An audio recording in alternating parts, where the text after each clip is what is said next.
Ok, nós vamos continuar hoje a falar sobre amar o Deus que nos ama. E na semana passada nós estivemos a falar sobre os mandamentos, os primeiros 4 mandamentos, e nós hoje vamos continuar a aprender, porque a palavra de Deus diz, Jesus falou com os seus discípulos e disse: aquele que tem os meus mandamentos e os guarda, esse é que me ama. É como o Ney estava a orar há pouco e disse que são os gestos que demonstram o nosso amor, são as atitudes. Nós aqui em Portugal até dizemos as palavras leva-as o vento. Não sei se no Brasil também tem essa expressão.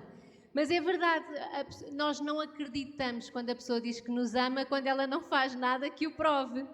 Claro que nós gostamos de palavras, mas as palavras têm que vir acompanhadas de gestos, de atitudes, de ações que realmente demonstram o amor.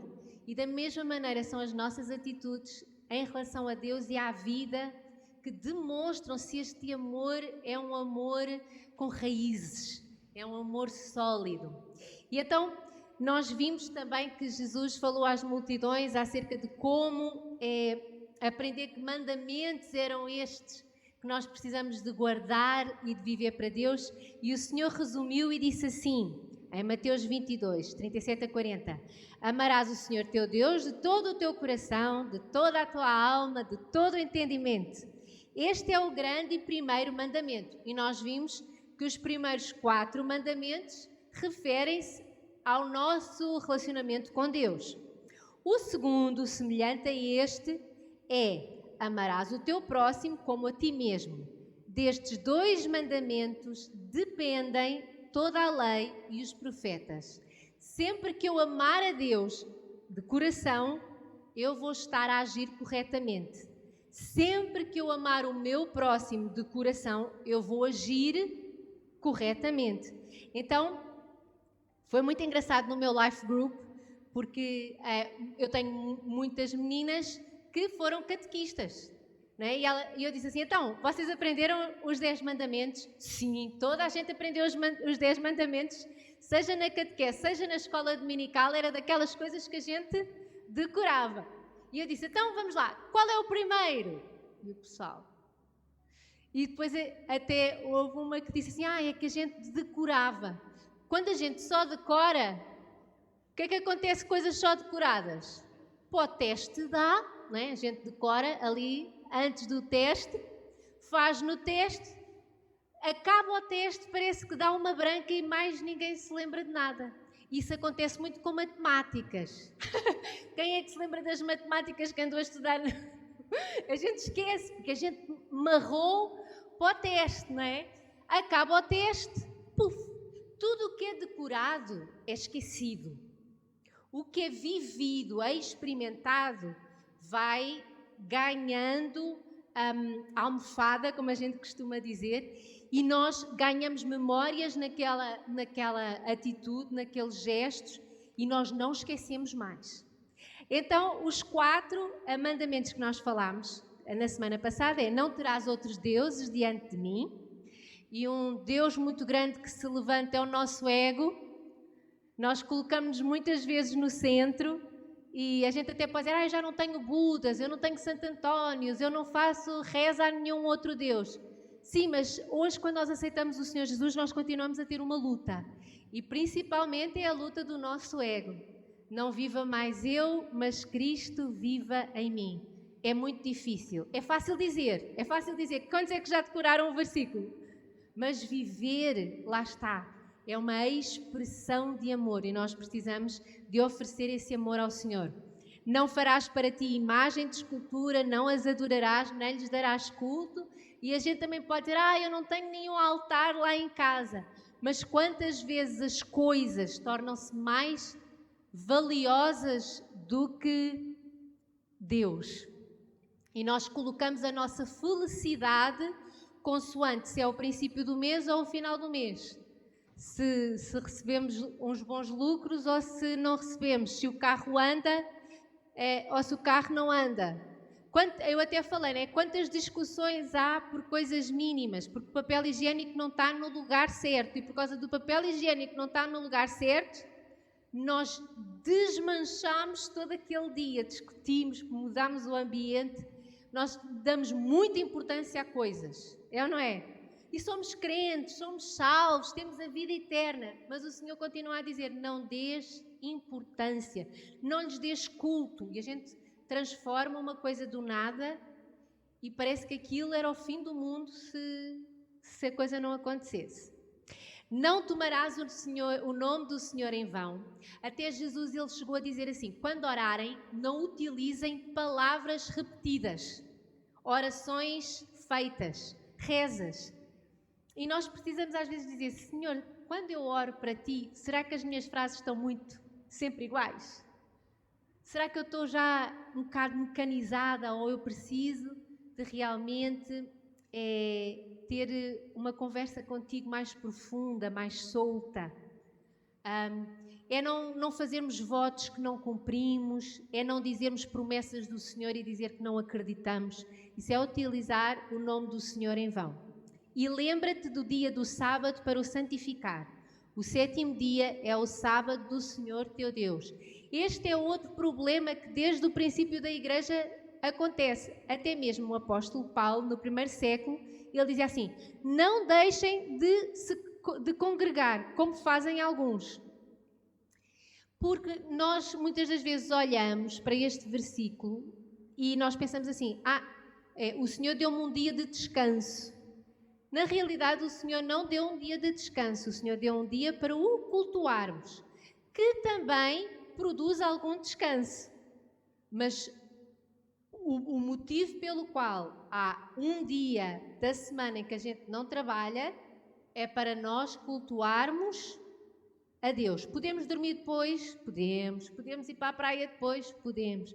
Mas primeiro nós temos que santificar o dia. A palavra de Deus diz que se nós santificarmos, dando as primícias ao Senhor, nós santificamos toda a massa.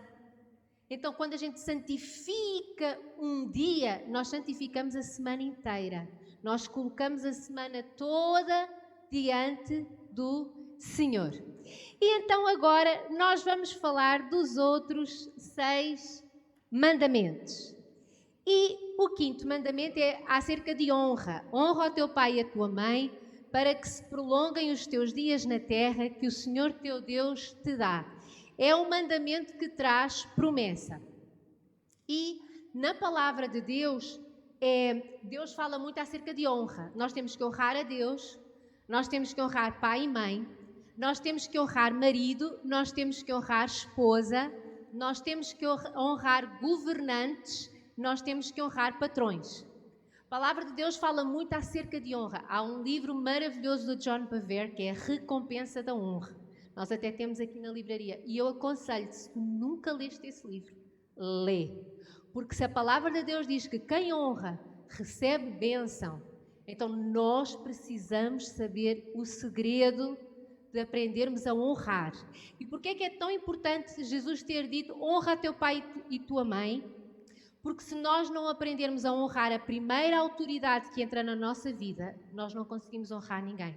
Sabem porque é que há hoje tantos problemas nas escolas em que alunos não respeitam professores?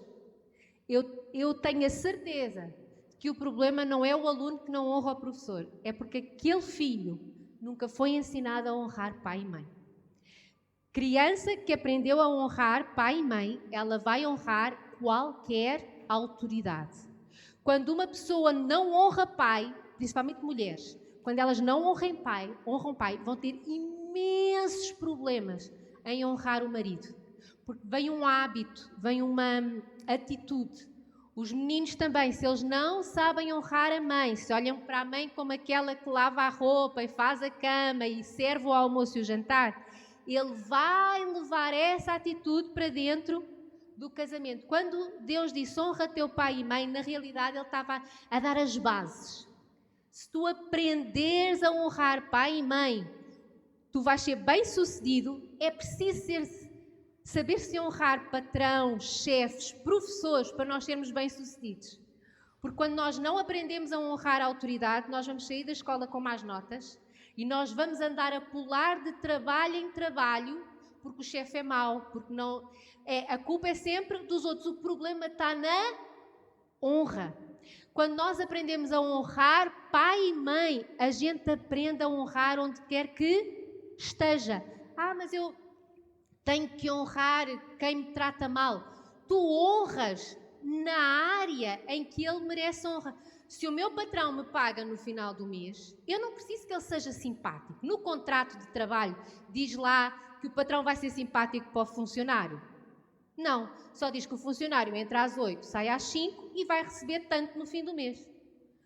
Eu faço a minha parte e o patrão faz a dele. Mas há pessoas que saem do trabalho porque o patrão não foi simpático. E às vezes não quer dizer que está mal tu saíres, mas as pessoas que saem sem ter outro trabalho e depois não são bem-sucedidas, mas o problema está na honra. Se eu faço o meu trabalho e o meu patrão me paga, eu vou ser muito sincera, eu não preciso de um sorriso da parte dele. Eu preciso que ele cumpra o contrato que fez comigo, porque eu estou a cumprir o contrato que fiz com ele. É tão simples e eu não preciso que o governante seja uma pessoa, sei lá, às vezes a gente pega em coisinhas, a gente precisa de orar pelos nossos governantes para terem sabedoria. Eles não vão ser perfeitos. Quando eu voto em alguém, eu tenho a certeza que dos dois males, eu estou a escolher o menor. É quase assim às vezes, não é? Porque a gente diz assim, meu Deus, quando eu vejo as leis que eles... Eu nunca encontrei um partido político que as suas leis, os seus princípios estejam completamente adequados à palavra. Existe? Não existe. Então o que é que eu pego? Eu olho para o partido político que mais se aproxima dos princípios bíblicos, que mais liberdade religiosa me vai permitir, e eu vou votar nele acreditando que ele vai manter aquelas promessas em relação aos princípios bíblicos que ele disse que iria manter, e o resto eu vou orar para que ele cumpra. É só isso. Mas a gente às vezes diz a palavra de Deus não diz qual é a percentagem de imposto que está certa e qual é a percentagem que está errada. Nós sabemos que na altura do Império Romano, a percentagem de imposto que se pagava a César era muito alta. E o que é que Jesus disse? Pagai a César o que é de César e a Deus o que é de Deus. E é tão simples nós aprendermos a viver debaixo daquilo que o Senhor nos ensina, porque então seremos bem-sucedidos e longos dias viveremos na terra. Olhem só o que é que Paulo disse em Romanos 13:7. Pagai a todos os que lhes é devido. A quem tributo, tributo. A quem imposto, imposto. A quem respeito, respeito. A quem honra, honra. É só isto, é só isto. Sabem, a gente precisa de aligerar a coisa.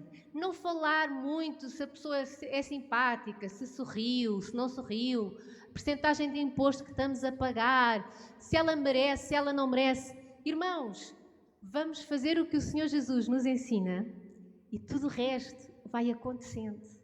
Porque quando nós sabemos honrar pai e mãe, vai ser muito mais fácil tudo o que vier à frente. Normalmente pessoas que são muito voláteis em relacionamentos, em lugares de trabalho, estão sempre a mudar, elas têm problema de honra, estão à procura de alguém perfeito, estão à procura de um lugar de trabalho perfeito, estão à procura de ganhar milhões. Mas assim, nós podemos procurar, mas procuramos aonde? Em Deus, em oração, de joelhos, e Deus abre as portas. Então nós precisamos de entregar cada vez mais e mais a nossa vida para, Senhor, ensina-me a honrar quem merece honra, a respeitar quem merece respeito, a pagar o imposto a quem o imposto é devido. Mas eles são ladrões. Se eu não pago imposto, eu sou tão ladra como eles. Então a gente paga. E nós precisamos de viver a vida um pouquinho mais soltos, não pensar naquilo que nós estamos a dar, a fazer, a abrir mão. mas a gente faz por amor a Deus. E eu declaro, porque não sou eu, é a palavra. Quando nós fazemos isso, a nossa vida é bem sucedida. Não foi o que o Ney disse enquanto estava a levantar as ofertas? Se vocês ouvirem a minha voz e me obedecerem, serão abençoados na terra que eu vos darei. Vocês hoje estão na terra que o Senhor vos deu hoje. Então a promessa é para nós. Amém? Segundo o outro, não matarás. E tu dizes, esta estou safo. Nunca matei ninguém. Será? Vamos lá ver o que é que a palavra de Deus diz em 1 João 3,15. Todo aquele que odeia a seu irmão é assassino. Ora, vós sabeis que todo assassino não tem a vida eterna permanente em si. Epá, aqui está complicado. Então não é só dar um tiro, não. É fulminar com o olhar, para o Senhor já é assassinato. Isso está na Bíblia? Está em 1 João 3,15. E nós, muitas das vezes, o odiar é quando a gente não quer que aquela pessoa seja alcançada pela graça de Deus. É quando nós desejamos que ela se dê mal. Eu espero que ela bata com a cabeça na parede para ela saber que eu é que tenho razão. Irmãos, isto é tão triste, mas eu já ouvi pessoas que são salvas e elas dizem assim, quando ele chegar ao inferno ele vai ver quem é que tinha razão. Eu acho isso um horror. Mas quantos é que vocês já ouviram esta expressão? Eu acho um horror. É assassino ou não é? A pessoa já deixou de orar para que o outro se salve. O que ela quer é que quando ele chega ao inferno se lembre que ela tinha razão. A coisa mais triste é alguém chegar ao inferno e dizer, a Rita tinha razão, eu não ouvi. Porque o meu desejo é que até a pessoa que mais mal me fez na vida, ela encontre um dia a graça de Deus, porque ela vai mudar. Ela vai mudar a atitude dela para com Deus e ela vai mudar a atitude dela em relação a ela própria e ela vai mudar a atitude dela em relação aos outros. E há pessoas que, por causa de assassinarem irmãos, elas perdem, porque elas deixam de ir à igreja. Porque começam a odiar alguém da igreja, elas perdem a bênção e o Senhor diz, não terá vida eterna permanente em si. Quantos é que se desviaram da fé? Porque deixaram que o pecado do ódio entrasse em relação a algum irmão da igreja. Eu já não quero saber de igreja, não quero saber de nada, é tudo farinha do mesmo saco, é tudo igual. É verdade ou não é? E quem é que morre nesta situação? A vida espiritual dessa pessoa morre. É tão triste, mas nós precisamos dizer, Senhor, guarda o meu coração. Davi disse, Senhor, guarda o meu coração. Nós precisamos de olhar, pedir ao Senhor Jesus, olha para dentro do meu coração e vê se há algum caminho mau. Muda-me, transforma-me, porque eu não quero perder a graça por furar este mandamento. Olhem só em Mateus 5 o que é que o Senhor Jesus disse às multidões. Vocês ouviram o que foi dito a seus antepassados. Não mate. Se cometer homicídio, estará sujeito a julgamento. Eu, porém, lhes digo que basta irar-se contra alguém para estar sujeito a julgamento. Quem chamar alguém de estúpido, há outras traduções que dizem de tolo, corre o risco de ser levado ao tribunal. Quem chamar alguém de louco, corre o risco de ir para o inferno de fogo. Isso está na Bíblia? Está. No Sermão das Bem-aventuranças. Irmãos, quantas vezes aquela é um estúpido, eu já não suporto mais aquilo. E a gente ira-se. Faz tanto mal a nós, faz mal a quem está à nossa volta. Mas tanta gente que tem o coração ressecado por causa de se irar contra outros. E nós precisamos de, acima de tudo, guardar o nosso coração. Eu não estou a dizer que as pessoas são perfeitas. Eu não estou a dizer que elas vão nos tratar bem. Eu estou a dizer que nós, apesar dos outros, nós não podemos destruir aquilo que o Espírito Santo já fez em nós. Eu vou-te dizer, vai haver muita gente que nos vai magoar ao longo da vida, que vai fazer coisas contra nós, que nós vamos ficar... Hã? Mas porque nós não queremos perder a graça, afastar-nos do Senhor, nós precisamos guardar o nosso coração. Porque as pessoas não se separam de Deus de um momento para o outro. Eu hoje sou de Cristo e amanhã não. Como é que elas vão se afastando de Deus? Deixam de pôr Deus em primeiro lugar, começam a falhar na igreja, começam a irar-se por qualquer coisinha, começam a arranjar discussões no local de trabalho e a coisa vai crescendo, crescendo. Vão furando uns mandamentos aqui, isto é coisinha pouca ali, e quando se repara, está longe. O Senhor Jesus até disse, não terá a vida eterna permanente em si, perdeu. Porquê? Porque se foi afastando lentamente. Ninguém se afasta de um dia para o outro. É lentamente. E nós precisamos de ter cuidado. Porque a palavra de Deus diz que muitas das vezes na igreja há muita gente morna. E nós precisamos dizer, Senhor, eu não quero estar morno, eu quero estar quente. Então aquece-me aqui. Porque há o perigo de um dia eu estou morno, mas depois vou arrefecendo tanto que vou ficar frio. E nós precisamos de, Senhor, eu quero viver tudo aquilo que Tu tens para mim, eu quero viver na Tua graça. E a gente fala muito acerca de estarmos a viver na graça.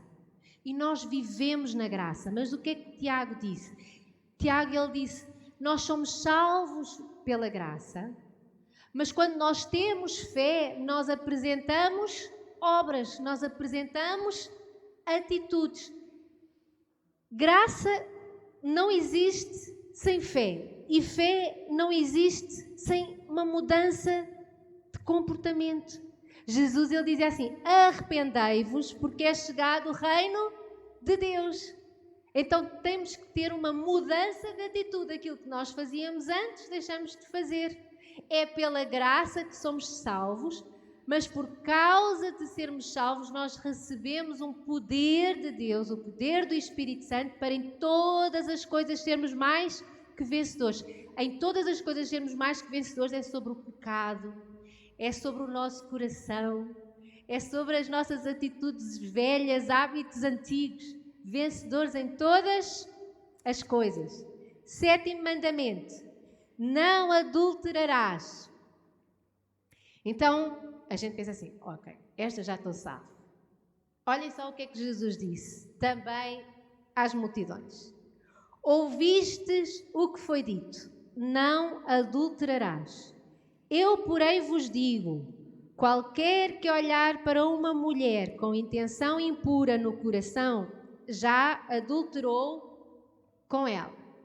Eu até brinco e digo assim, o homem olha 2 vezes, a mulher fica na conversa, porque o homem olha, a mulher gosta de ouvir.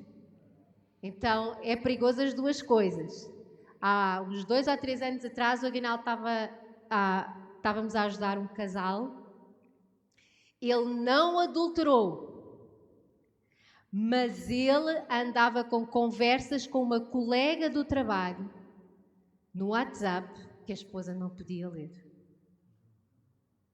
Para Jesus, isto já é adultério, porque o corpo ainda não se uniu, mas a alma.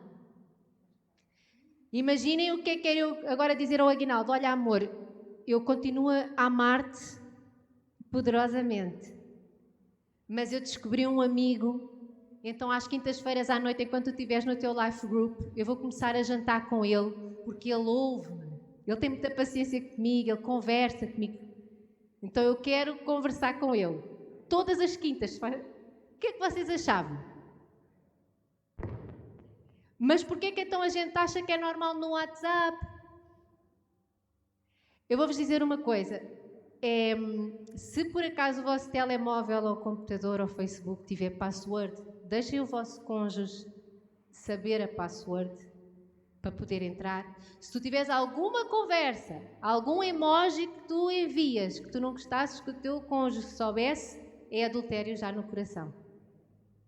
Então nós precisamos de ter muito cuidado, porque nós, às vezes as pessoas dizem, isso não é traição. E se fosse ao contrário, como é que te sentirias?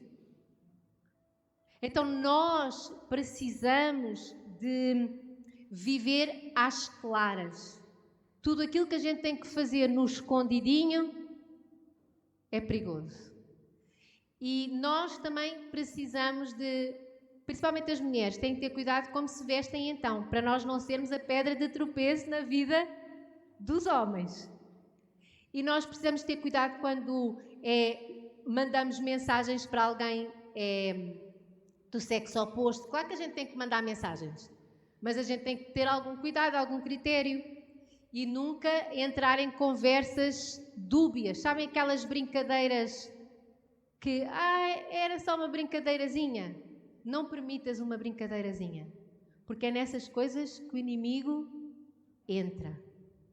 E nós sabemos que adultério é das coisas que mais fere uma pessoa. Tanto é que é o único motivo pelo qual Deus permitiu o divórcio, se alguém foi traído. Porque é algo que destrói a confiança, destrói a autoestima. E nós precisamos também de saber que às vezes falam comigo, eu estou tão farta disto, eu vou me divorciar. Eu digo sempre assim, se te divorciares, tens que te lembrar que não podes casar nunca mais, porque será adultério. O único motivo pelo qual a gente pode casar a segunda vez é se fomos traídos no primeiro casamento. Então, Deus fala tão sério e tão específico acerca desta lei, porque ela destrói famílias. E uma das coisas que empobrece mais uma sociedade é divórcios, principalmente quando há filhos dos outros casamentos. Porque um salário agora tem que ir para 2 casas, 3. Esta é uma das maneiras que o diabo também encontra para financeiramente destruir famílias. É ou não é? Vocês já viram como ele destrói? Por causa disso as pessoas deixam de honrar pai e mãe, porque, tipo assim, houve ali alguns exemplos que destruiu a honra. Entre os cônjuges começa a haver o ódio, a vontade de matar, entrou o pecado também. E tudo isso depois é uma catadupa. Já viram que a gente começa, quando fura um, fica mais rápido furar os outros, porque começamos a ter problemas de como gerir o nosso coração. Então nós precisamos de pedir ao Senhor, Senhor, guarda o meu coração. A primeira olhada, a gente olhou e viu, aquela desviada assim, já foi proposital. Entendem? Isso não quer dizer que a gente não possa dizer, olha, é tão bonito, viste? Eu e o Aguinaldo, nós temos muita vontade de dizer, pessoa tão bonita, estava tão bem vestida. A gente fala, quando pessoas são bonitas, tipo assim. Mas tem que ser com o coração muito puro. E não é eu guardar para mim que era bonito, é eu falar com alguém, olha, viste e tal. Qualquer coisa assim, porque às vezes acontece. E nós precisamos de, acima de tudo, guardar o nosso coração e ter muito cuidado com as brincadeiras, porque hoje em dia está tudo muito solto e nós temos que ter cuidado com brincadeiras. 8º mandamento: não furtarás. Então, não roubar. Olhem só, 2 Coríntios 8, 21. Pois o que nos preocupa é procedermos honestamente, não só perante o Senhor, como também diante dos homens. Irmãos, todas as vezes que eu vou visitar a minha mãe, eu tenho que pôr uma moedinha no estacionamento. Mas foi só 2 minutos. Irmãos, se eu não puser uma moedinha no estacionamento por causa dos 2 minutos, eu roubei a Câmara Municipal de Sintra durante 2 minutos. E às vezes a gente fura coisinhas porque, isso é só, abre uma porta, porque a gente abre a frecha e o diabo põe o pé. Há uns tempos atrás, Fiquei a descobrir de um senhor que andava no comboio com o passe do filho, porque na fotografia eles eram muito parecidos. Então andava, mas eu estou a falar de crente. Mas é porque ele não está a usar nesse dia, eu estou a usar. O que é que o passe diz? Individual, não transmissível, pessoal, tem lá o nome e tudo. Então, a gente tem que ter cuidado, porque não é porque os outros fazem que nós começamos a fazer. Nós estamos num patamar mais elevado. Temos que estar, temos que viver de maneira diferente, temos que ser diferentes, temos que ser luz no meio das trevas. É aquela coisa do chegar sempre 10 minutos mais tarde ao trabalho. Se a porta tem que ser aberta às 8, eu tenho que lá estar 10 minutos antes. Que é para tirar... Eu lembro-me, eu abri uma loja. Durante alguns anos eu trabalhei numa loja e eu era que abria. Eu acho que ela abria às 9, se não me engano.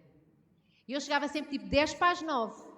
Tirava a roupa, vestia a bata, tomava um cafezinho, abria a porta, ligava à máquina registradora, acendia as luzes. Às 9, o cliente podia entrar. Então, nós precisamos de... mas eu aí estou a dar 10 minutos ao patrão porque o contrato só diz entrada às 9.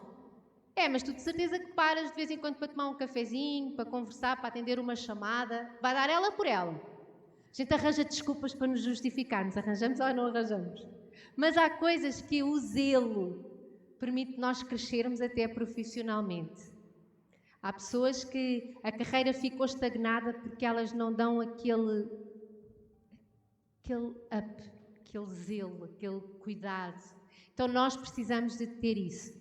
Olhem só Jeremias 22:13. Deus a falar com o profeta dizia assim: ai daquele que edifica a sua casa com injustiça e os seus aposentos sem direito, que se vale do serviço do seu próximo sem paga e não lhe dá salário. Quando nós estávamos no Brasil, nós estávamos numa casa que ela estava em construção, havia outras construções. Então o nosso contador de eletricidade era um contador de eletricidade de uma casa que estava em construção. Então a gente pagava tipo R$80 por mês, era uma coisa muito, muito, muito em conta. E tudo bem. De repente, acabou lá a construção, vieram pôr o contador correto. De R$80 passou, vocês ainda bem que estão sentados, para R$700 por mês. Para quem não sabe, o Pará tem a energia elétrica mais cara porque há falta de água para as barragens. Estou a brincar. Mas pronto, então de 80 nós passámos a ter 700 e eu vou-vos dizer, e nós pagávamos de renda 800, portanto era a mesma coisa. Eu pagava de renda tanto como de eletricidade. Lá no Pará realmente a coisa é um bocado cara. O que é que aconteceu? Quando eles vieram mudar o contador, a gente já sabia que iria haver uma alteração, não sabia que ia ser uma alteração tão grande, mas amém, aleluia, Deus é Pai. E eu e o Aguinaldo fazíamos natação e as meninas estavam a ter aulas de teclado. Então, a gente não pode viver desonestamente. Fomos à natação, saímos da natação, agora vamos ter que fechar a boca mesmo, porque o exercício está fora.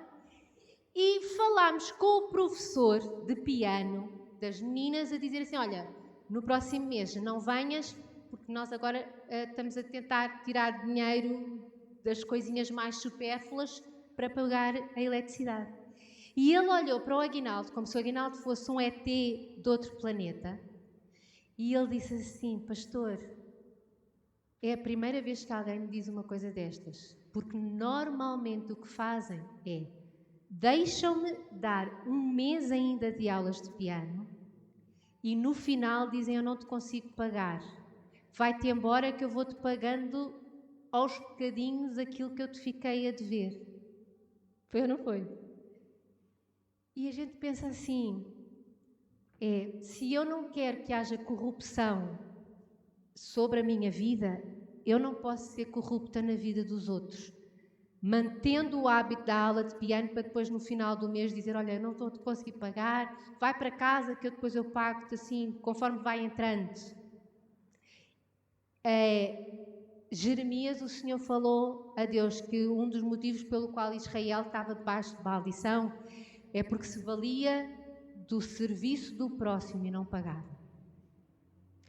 Quando a gente tem dívidas, a gente deixa de pintar o cabelo, a gente deixa de fazer ginástica, a gente deixa de comprar roupa nova, mas a gente paga as dívidas. A gente vende carro, anda de comboio, a gente faz o que for preciso, mas a gente paga dívidas. Não fui eu que as fiz. Nós já falámos aqui, eu e o Aguinaldo, nós tivemos esse problema, porque quando o Aguinaldo veio para Portugal, um primo dele ficou com a procuração para fechar 2 empresas e, para além de não ter fechado as 2 empresas, ainda abriu outra. E quando nós já estávamos, ele já estava casado comigo, um dia fomos de férias para o Brasil e alguém a mexer lá, o Aguinaldo estava com impostos por pagar de 3 empresas. O Aguinaldo disse, não, mas eu tinha só 2, dei uma procuração para o meu primo. O primo do Aguinaldo já tinha fugido para o estrangeiro também. E então, procurado. Então já não estava no Brasil e, irmãos, foi difícil. Nós todos os anos e estávamos a juntar, mas Deus faz as coisas. Foi numa altura em que começámos a orar e eu no trabalho ganhei alguns prémios. Eu disse, não, eu vou trabalhar, tive umas noites, tipo assim, vou-me desdobrar, mas isso vai ser pago. Tipo assim, vamos trabalhar o dobro, quer lá saber, é preciso E foi uma bênção, porque a gente podia ter pensado assim, não fui eu e estou em Portugal, que se lixe a dívida no outro país. Mas quando nós fazemos as coisas corretamente, para já nós conseguimos pagar. Depois houve uma parte de uma dívida que foi perdoada. Amém? Impostos perdoados. Também acontece. Quando a gente faz o que é bem, o Senhor vai e faz a parte dele. E foi ótimo, porque isto aconteceu em 2004 e mal nós sabíamos que em 2012 nós iríamos morar para o Brasil. Imagina a gente morar no Brasil, recebermos salário no Brasil, em real, e ter que pagar uma dívida lá. Iria ser muito mais difícil ou não? Muito mais complicado. Então, quando nós fazemos as coisas corretamente, nós até estamos a preparar-nos para vivermos o propósito que Deus tem para nós. E quando nós não fazemos aquilo que Deus nos ensina, muitas das vezes nós perdemos até a oportunidade de viver o que Deus tem. Deus abriu a porta no Brasil para nós trabalharmos na Paz de Church lá e a gente dizia, não podemos, que a gente está com uma dívida lá já há muitos anos. Era triste ou não era? Então nós temos que fazer a nossa parte. E quando nós fazemos, as coisas acontecem. Porque o Senhor não é mentiroso, fiel é aquele que prometeu. E isso é daquelas coisas que eu tenho que estar sempre a dizer para mim mesma. Porque às vezes o Senhor prometeu umas coisas, eu ainda não estou a ver nada, mas eu digo, não, fiel é aquele que prometeu. Olhem só o que é que acontecia no tempo de Ezequiel. Deus também falou e disse o seguinte, em teu meio há homens que aceitam suborno.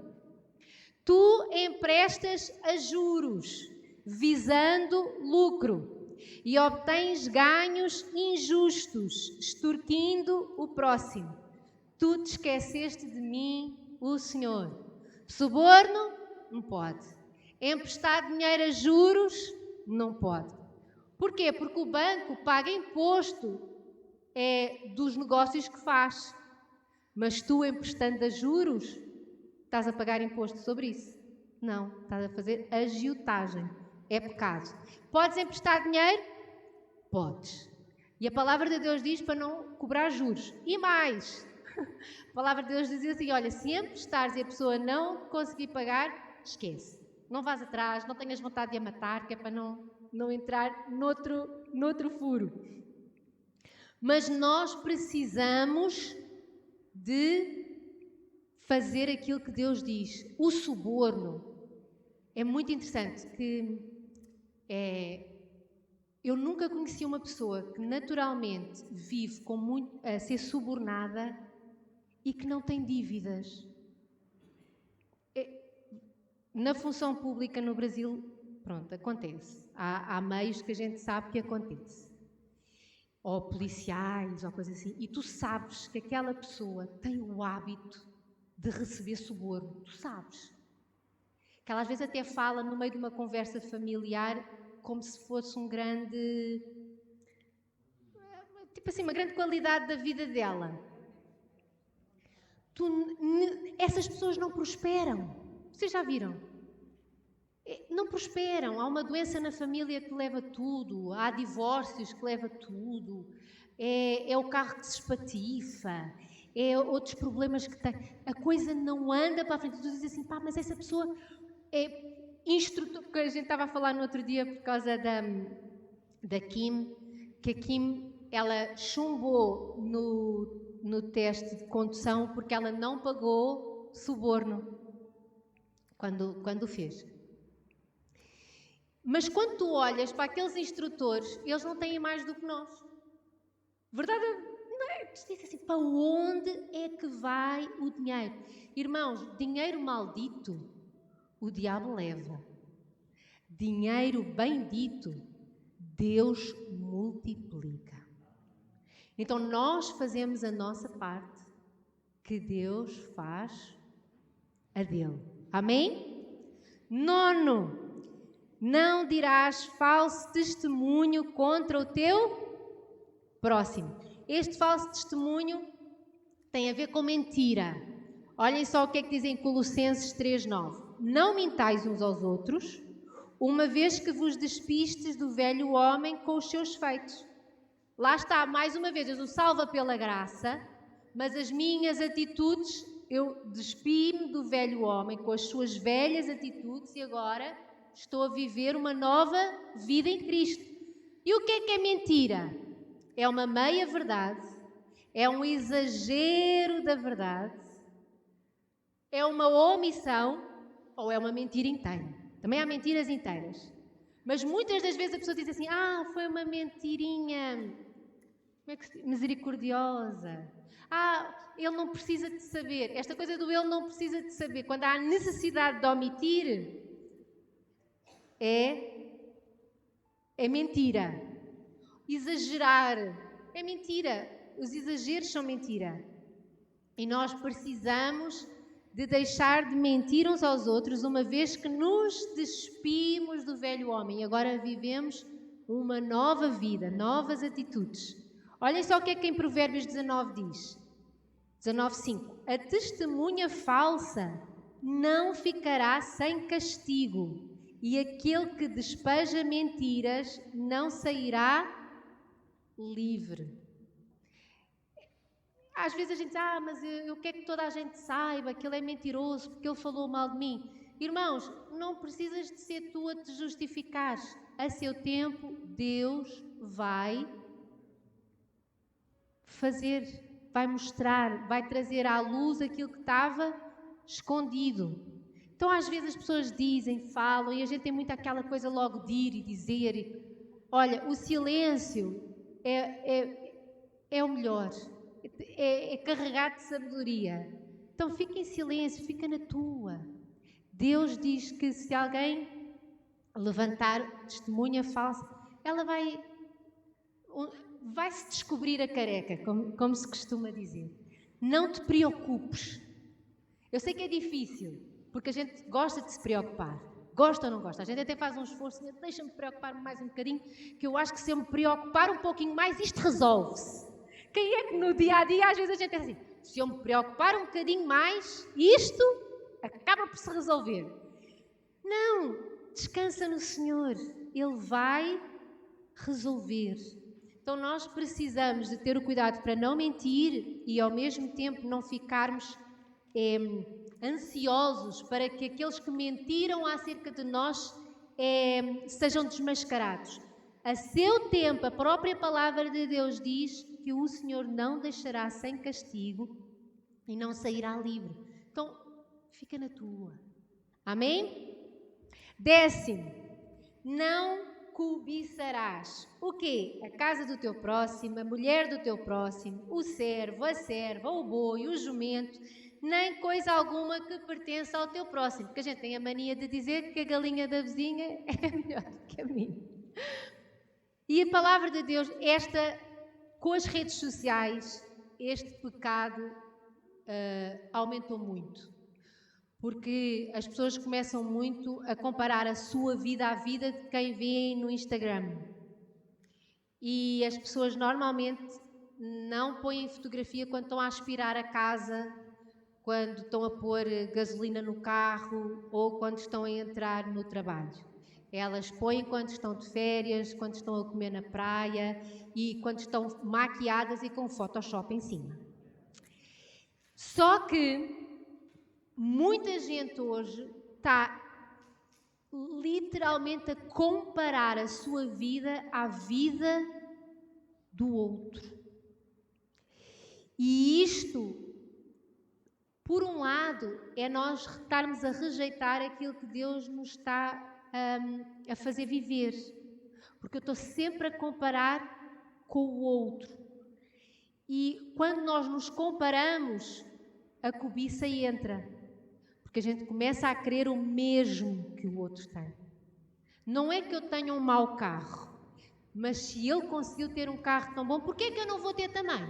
A gente ainda põe assim, porque eu mereço. Tipo assim, a gente não merece nada. É assim, eu mereço. Só porque eu nasci, eu mereço um carro. Não, eu vou ter a vida que Deus tem para mim. Com o meu trabalho, eu posso chegar lá. Com a minha maneira de ser e com a minha fé em Deus, eu posso chegar lá, mas não é porque Ele chegou que eu mereço também chegar. Entendem? A gente precisa de perguntar a Deus, Senhor, o que é que Tu tens para mim? O que é melhor para mim? Dizem que as pessoas hoje automaticamente elas olham quando o telemóvel toca, elas olham para desligar o alarme de manhã e a próxima coisa é vão ver quantas pessoas viram o que elas postaram. Tipo assim, deixa-me lá ver os meus seguidores. Mas eu não estou a falar de pessoas que colocaram coisas de trabalho ou isso. Estou mesmo... coisinhas, postaram. E estão a sofrer depressões se ninguém colocar o tal do like. Vocês sabiam que há pessoas que estão a ficar deprimidas porque têm poucos likes? Porque eu tenho 3.000 amigos no Facebook e só deu 10 likes. Tipo assim, é uma porcentagem horrorosa. Não faz mal.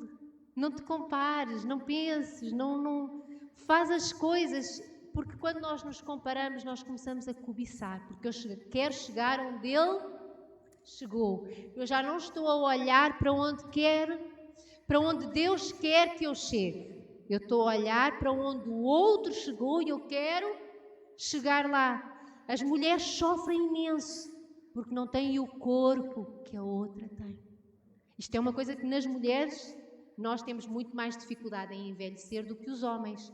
Os homens são barrigudos e carecas e a gente continua a gostar deles. Mas quando nós começamos a ter estrias e celulite e os pezinhos de galinha, a gente sofre muito mais. Mas porquê é que nós sofremos? Porque a gente começa-se a comparar com meninas de 20 anos. Ou moças da nossa idade que passaram por Photoshop. E isto faz um mal tremendo. E nós precisamos de cuidar de nós para termos saúde, mas não para ficarmos obcecados de porque ele tem e eu não tenho. Eu trabalho para eu ter aquilo que eu preciso de ter para cumprir o propósito de Deus. Não para mostrar aos outros que eu também cheguei lá. E nós precisamos de ter este cuidado.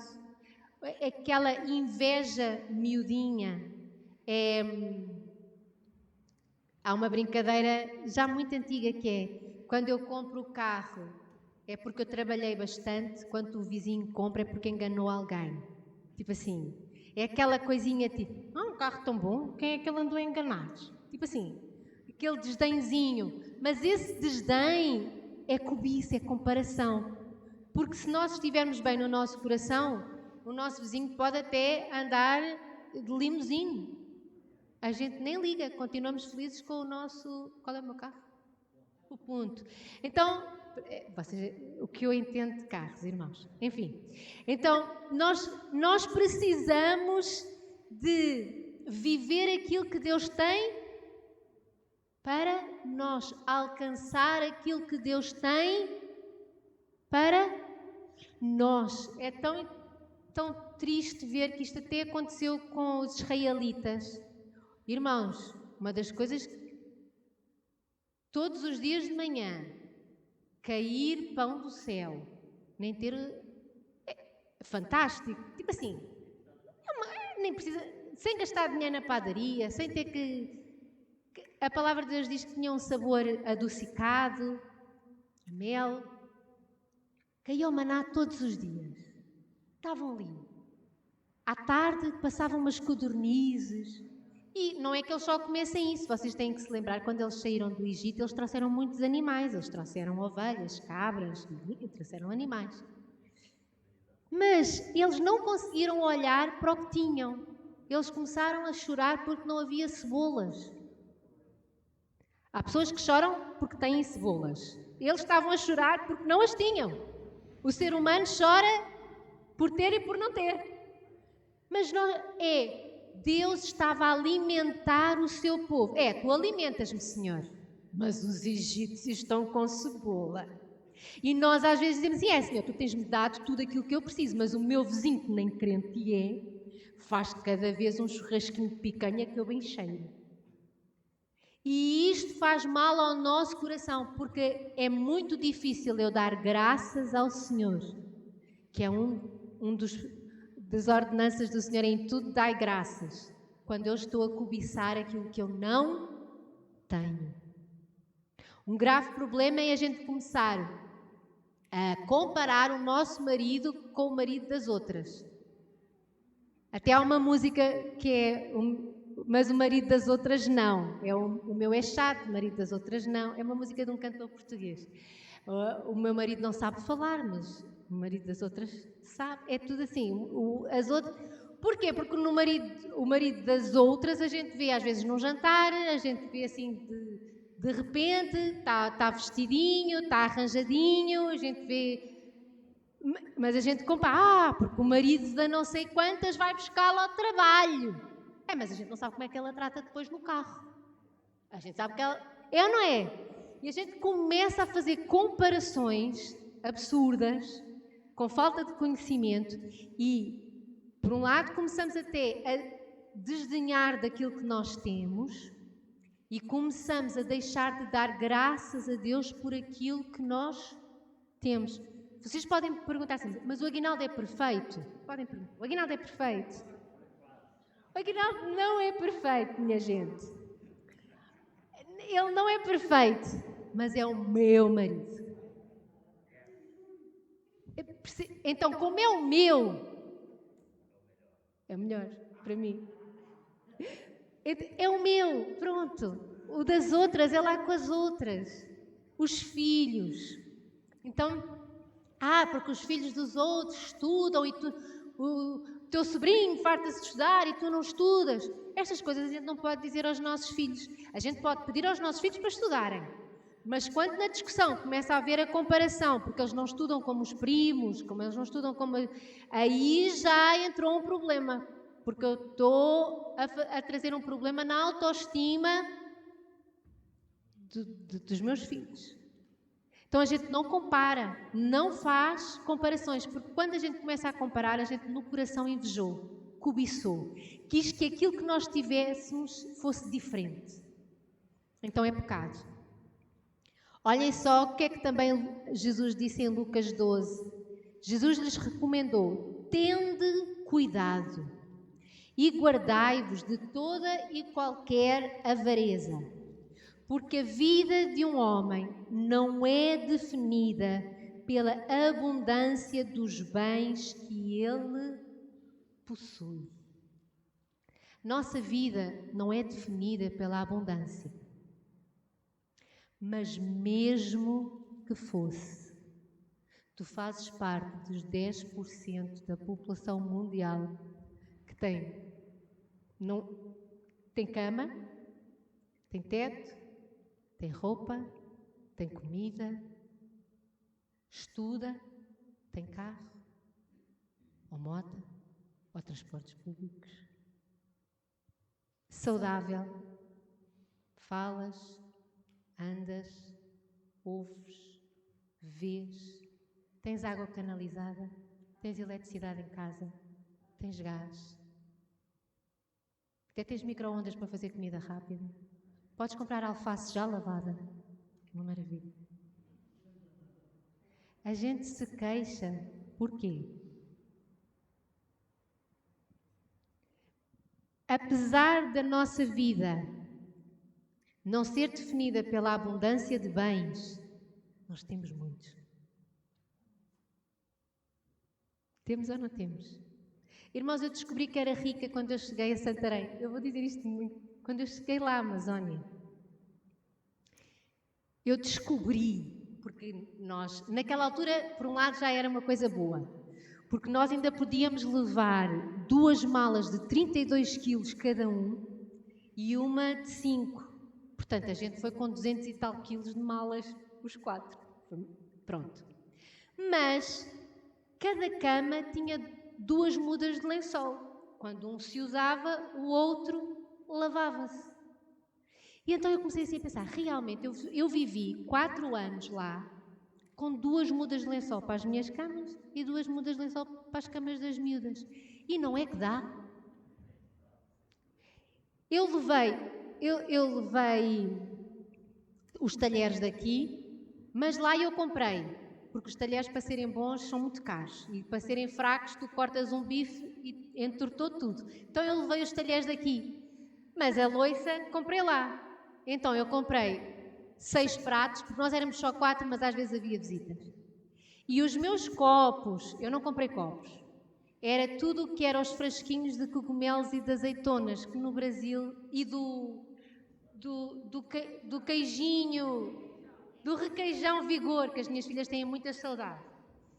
E não havia tupperware, havia a caixa do gelado. E eu cheguei a dizer à minha mãe, mãe, eu era rica e não sabia. Tipo assim, porque agora a gente tem tipo 20 copos e diz, são todos desarmanados, cada um copo é diferente e partem-me os copos aqui, eu tenho... Irmãos, eu vivi com as tacinhas e não é que não fez falta nenhuma os copos e as tupperwares e... Sabem, outra coisa que foi muito... a gente tem que realmente ver... Aqui, nós, quando vivíamos aqui, nós tínhamos 2 carros. Era um de 7 lugares e um de 4. Mas o meu acho que era 1.4, não é? Okay.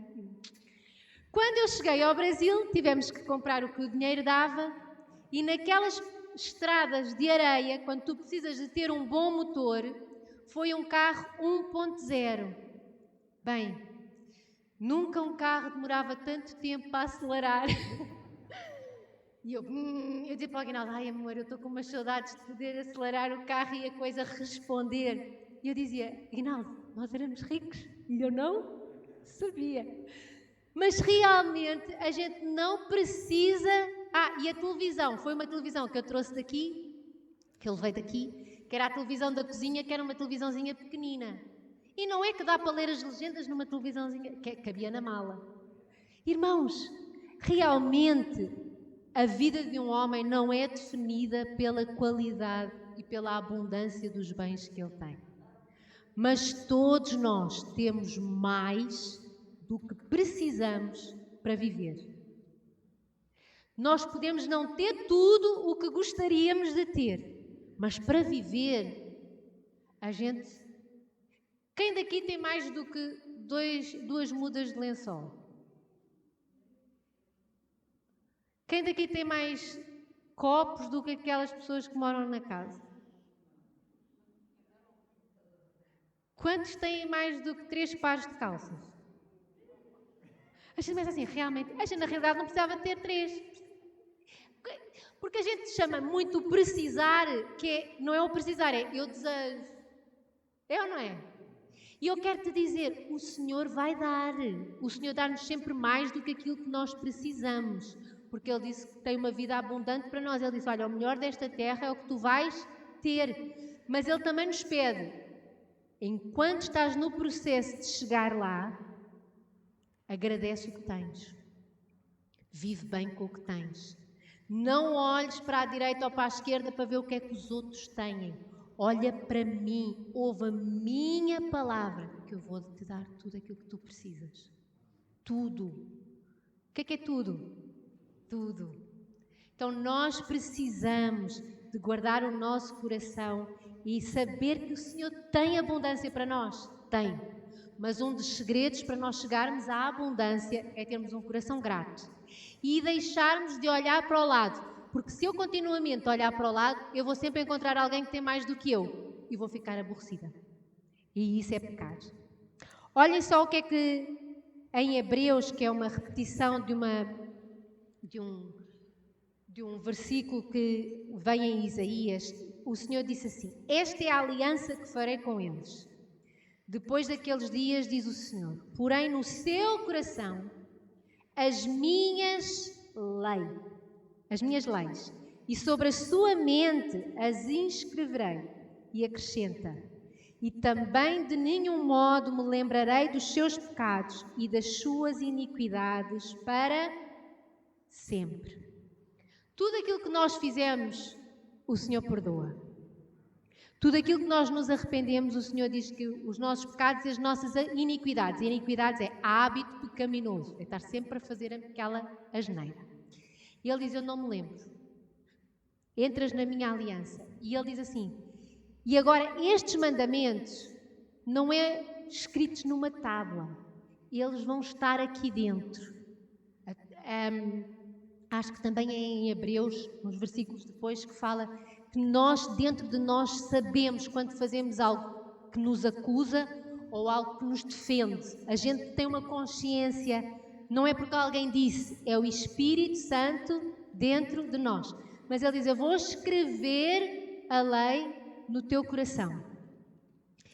E uma das coisas mais lindas que eu uma vez li acerca dos mandamentos é porque eu posso lê-los como mandamento, mas eu também os posso ler como promessa. Porque Ele está no imperativo. Eu posso ver Deus a dizer, Rita, tu não matarás, tu não podes matar. Mas eu também posso ler como uma promessa, tu não vais matar, porque agora tu és uma nova vida. O Senhor Jesus, Ele disse que iria enviar o Espírito Santo e Ele nos iria guiar. A palavra de Deus diz que o Espírito Santo, Ele intercede por nós. A palavra de Deus diz que o Espírito Santo nos guia em toda a verdade. A palavra de Deus diz que o Espírito Santo está connosco para lutar contra a tentação.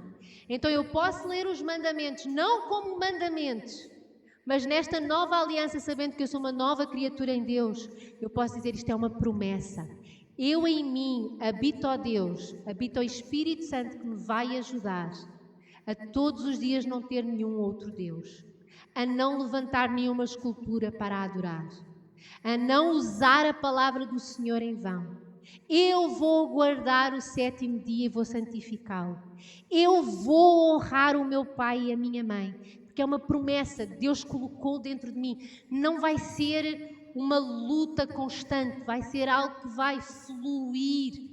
Eu não vou matar, eu não vou adulterar, eu não vou roubar, eu não vou levantar falso testemunho, eu não vou cobiçar, porque agora Deus habita em mim. Porque eu agora sou uma nova criatura. Então, quando olhares para os mandamentos, não os vejas como ordens, vê como promessas.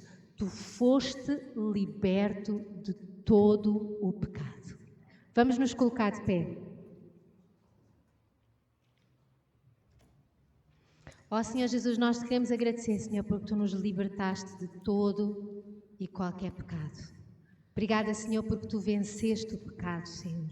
Obrigada, Senhor, porque Tu venceste, Senhor, a morte.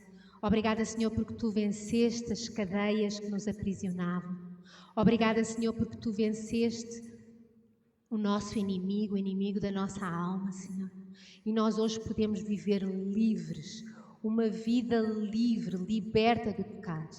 Ó Senhor Jesus, porque muito melhor é viver a vida, Senhor, na Tua verdade, na Tua luz, na Tua graça, na Tua paz, na Tua presença, Senhor. Ó Senhor Jesus, Tu escreveste a Tua lei nos nossos corações, Senhor. E nós agora, Senhor, somos uma nova criatura, que não está a lutar sozinha contra o pecado, Senhor. Nós estamos a lutar contigo contra algo que já foi vencido na cruz, Senhor.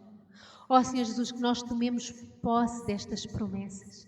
Nós não vamos ter outros deuses, nós não vamos cair em pecados contra o próximo, Senhor. Nós vamos colocar-te, Senhor, como número 1 nas nossas vidas, Senhor. Porque nós nos despimos do velho homem e nós nos vestimos, Senhor, com roupas de justiça. Nós fomos feitos uma nova criatura, Senhor. E sobre todas as coisas, Senhor, Tu nos fizeste mais do que vencedores. Ó Senhor Jesus, pela Tua graça, pela Tua força, pela Tua direção nas nossas vidas, Senhor, nós podemos ser livres, Senhor, de todo o pecado, Senhor. E nós vamos viver tudo aquilo que Tu tens para nós, porque nós vamos ouvir a Tua voz, porque nós vamos andar contigo, porque nós vamos descansar em Ti, sabendo que fiel é aquele que prometeu. E vais cumprir nas nossas vidas, porque nós vamos permitir que Tu te manifestes nas nossas vidas, porque nós vamos ouvir a Tua palavra e obedecer, Senhor. Ó Senhor Jesus, que nós possamos crescer em fé, que nós possamos crescer em autoridade e que nós possamos cada vez mais e mais também crescer em integridade diante de Ti e dos homens, para a honra do Teu nome. Amém.